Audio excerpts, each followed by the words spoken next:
to think about a dream. Whatever dream that is, I want you to invest in that dream. I want you to believe in that dream. I want you to dare to do that dream. And if you dare, you'll be able to do. This is your moment to be present in your dream. I love you guys. Leave it on the deck.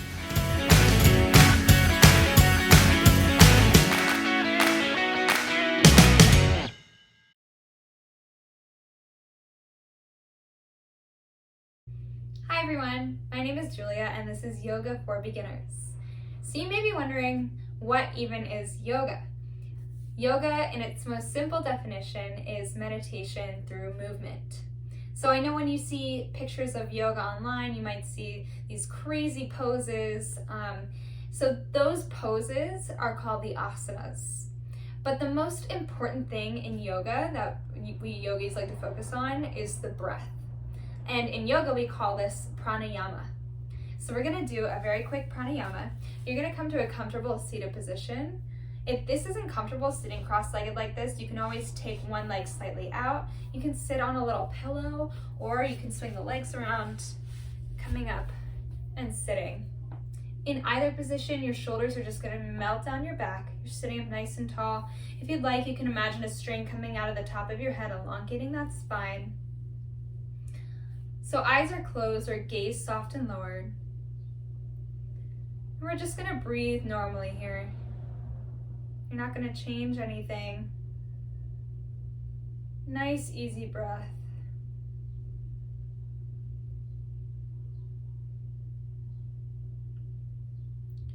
On your next inhale, you're going to imagine that your breath is traveling into the belly, rising up through the ribs and the chest, and exhaling through the chest, ribs, and belly.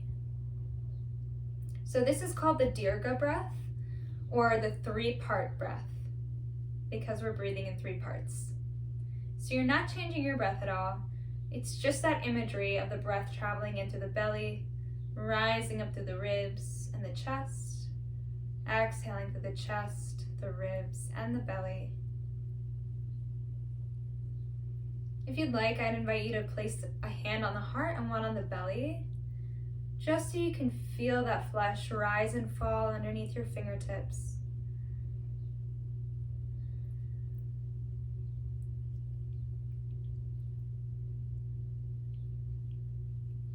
Good, take one more deep breath. On your next inhale, gently flutter your eyes open and release. Good, so we're gonna be learning one more pranayama, which we'll be using in our practice today. And this is called the Ujjayi, or ocean sounding breath. Good, so you're gonna go ahead and close your eyes once again. Imagining that Dirga breath. On your next exhale, you're going to send that breath out through the nose. And then inhale through the nose. Good, so now your breath is traveling in and out through the nose, and you're restricting the back of your throat. So now your breath should be audible to you. You can hold a hand up, imagine that you're fogging up a glass.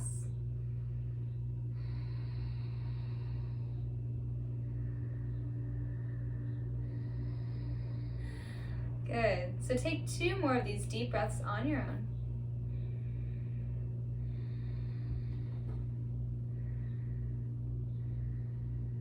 And on your next inhale, gently flutter the eyes open. So now that we've talked about the pranayama, we're going to apply that to the asanas part of yoga, or the poses part. So let's come down to your mat or your floor. Your wrists are going to be directly underneath the shoulders, knees directly underneath the hips. If you have sensitive knees and need some extra padding, you can roll your mat once or twice, or find a blanket or something soft for the knees. On your next inhale, we're going to drop the belly, gazing up at the ceiling. This is called cow. And on the exhale, we're going to round the back, release the head, and this is cat. So we're going to flow a few times. Inhale, drop the belly, gaze up at the ceiling. Exhale, round the back.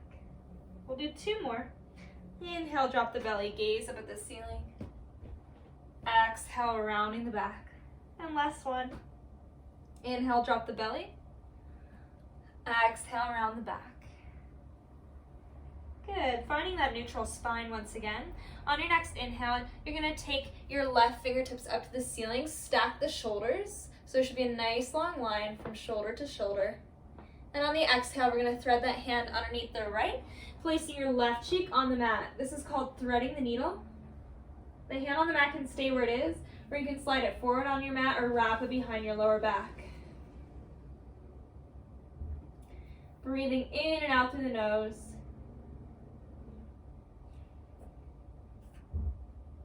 On your next inhale, placing that palm back on the mat.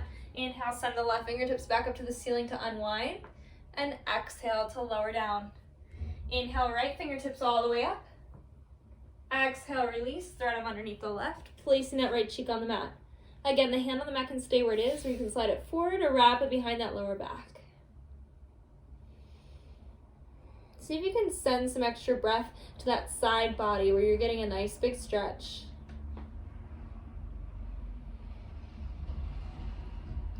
On your next inhale, place that palm right back underneath the shoulder. Send the fingertips up to the ceiling to unwind. And exhale to lower back down. From here, the big toes are going to touch. Knees come mat distance apart. On your next exhale, sink all the way back towards the heels. We're going to reach the fingertips long out in front of you. This is called child's pose.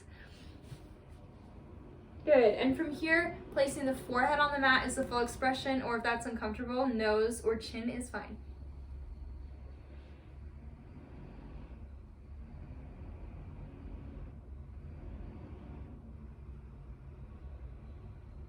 On your next inhale, gaze in between the hands. We're going to come up onto the fingertips, walking the whole body over to the right side, and exhale to lower back down. So now you have a nice big side body stretch right here.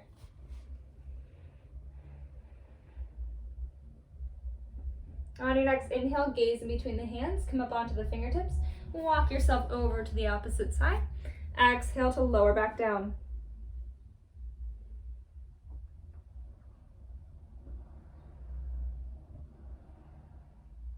Inhale, gaze in between those fingertips. Coming up onto the fingertips, walking yourself through center. On your next exhale, we're just going to walk all the way up, curl the toes, and press back into a downward facing dog. Good, so in downward facing dog, you're really pressing through your shoulders as if someone's pressing on your back towards your heels.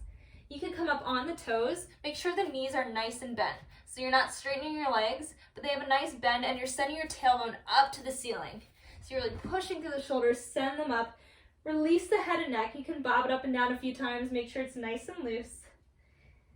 Good. And from here, if you want, you could bend one foot, then the other, a few times, pedaling out the feet, maybe rolling the hips. Good. Find some nice movement in this downward facing dog. Good, then walking your feet in a tiny bit and walking your hands back very slowly, bending the knees. We're going to slowly roll up the spine, stacking the vertebrae, one at a time, without holding the breath. Beautiful, until you come to standing. So those are just a few basic poses that you can do in the morning to help get out of bed.